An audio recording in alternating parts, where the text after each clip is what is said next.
Donc on va faire l'exercice 1.3 sur la troisième fiche de géométrie différentielle.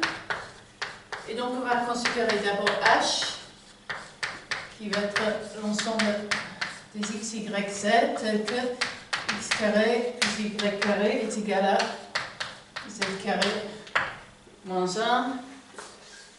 Et je fais la remarque que si x, y, z est dans H, ça implique que z carré est plus grand ou égal à 1, et donc z ne peut pas être dans moins 1, de sorte que si je nomme H', qui va être H intersecté avec le lieu x, y, z, tel que z est strictement positif, H- qui est H inter le lieu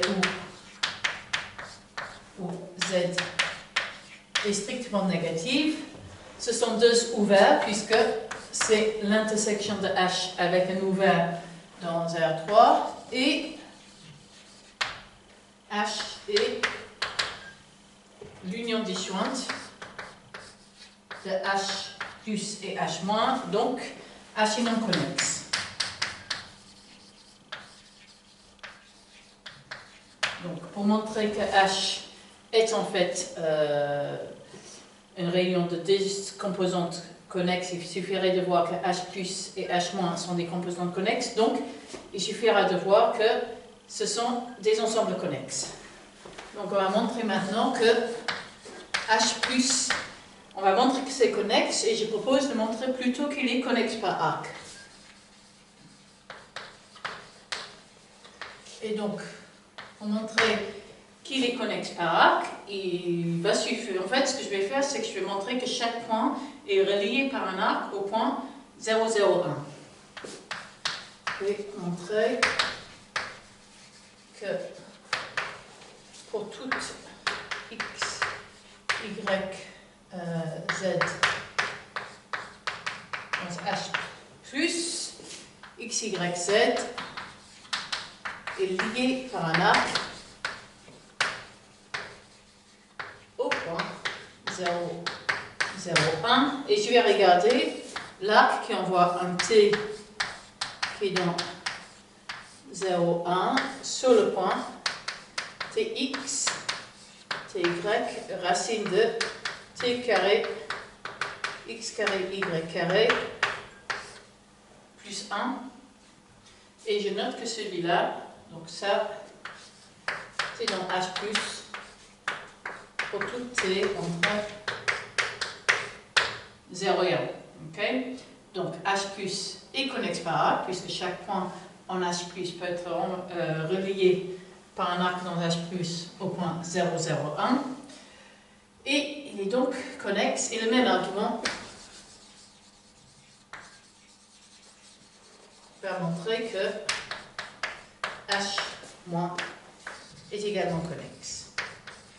Donc j'ai bien deux composantes connexes pour cet ensemble. Ensuite, il est demandé de faire l'intersection avec un plan horizontal. Donc,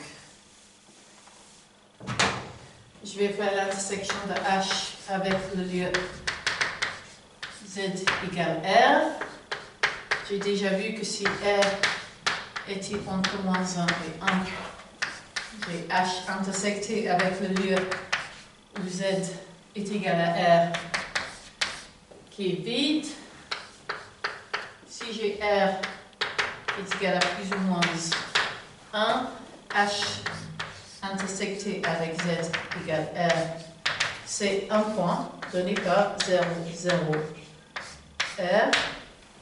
Et si R est plus grand que 1, H inter Z égale R, c'est le cercle donné par l'équation. Voilà, c'est l'équation. Donc, x carré plus y carré est égal à r carré moins 1. Okay.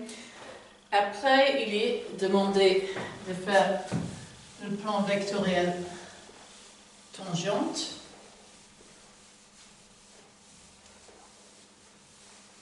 Donc j'ai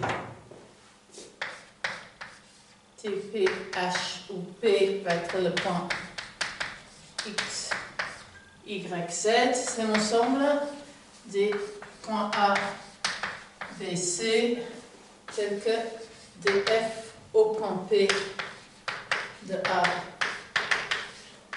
BC est égal à 0. Ici, f, c'est la fonction qui définit localement h.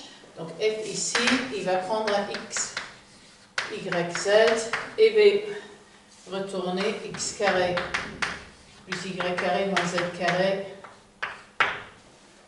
moins 1.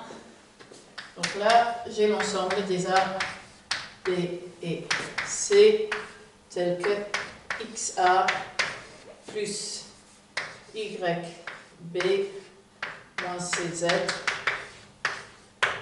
moins CZC est égal à 0. Et pour la dernière partie, il est demandé de recouvrir H par des cartes. Alors, je vais prendre H+, et je vais l'envoyer sur R2 via X, Y, Z, s'envoie sur X, Y. Et ça, c'est un difféomorphisme d'inverse. Donc, d'inverse, X, Y s'envoie sur X carré, X, pardon, Y et racine de X carré plus Y carré plus 1. Cette dernière équation est toujours en fonction différenciable puisque X carré plus Y carré plus 1 est toujours strictement positive et l'application racine carrée est différenciable en tout point sur l'axe réel strictement positif. Ok. Et de même, donc je vais appeler ça phi plus, donc ça c'est une carte sur H plus, et phi moins, qui va partir de H moins sur R2, pareillement, ça va être X, Y et Z qui s'envoient sur X, Y, admet l'inverse, X, Y s'envoie sur X, Y moins racine X carré plus Y carré plus 1.